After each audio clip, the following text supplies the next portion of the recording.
guys po kami. Pupunta kami sa isang cafe dito sa Pandi, Bulacan. Ayan, nandito na po kami sa Cafe Guevara. Ito po ay located dito sa Cabezang Pino Street, Poblacion, Pandi, Bulacan. Siyempre dito po yan sa Philippines. Wow, malaki po yung parking nila. So, maraming pwedeng pumunta dito na may sasakyan. Yan! Excited na ako mag-order! Yan! Papanik na po kami sa taas. Kasama ko po ang aking kapatid at aking dalawang pamangkin na makukulit.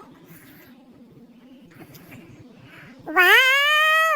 Ang daming pwedeng ordering sa menu, no?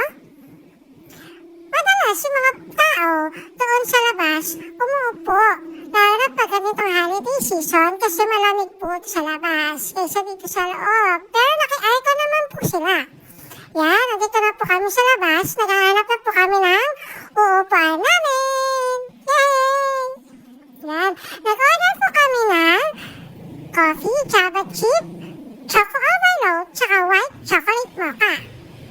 Wow, meron pa po kaming chicken alfredo with white sauce pasta at saka chocolate cookies.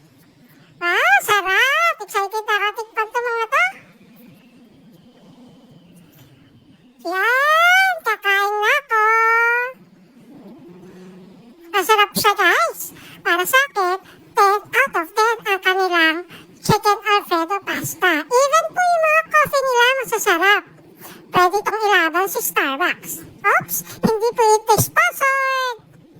Kakain na po ang aking dalawang pamangkin na inubos ang aking order. Hindi nila ako tinirahan. Sila po si King Job at si Raina. Ayan, naubos na.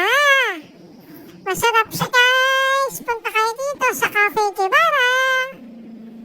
Gutom pa ako, kaya nag-order pa kami ng nuggets with fries. Masarap din po ito, lalo na yung sauce nila. Ayan, dito na po kami sa loob, lumipat po kami kasi naiinitan na po sila sa labas. Malakas po yung aircon nila dito, hindi tinipid ang hangin. Again guys, dito po yan sa Cabezang Pino Street, Poblacion, Pandi, Bulacan. Open po ang Cafe Guevara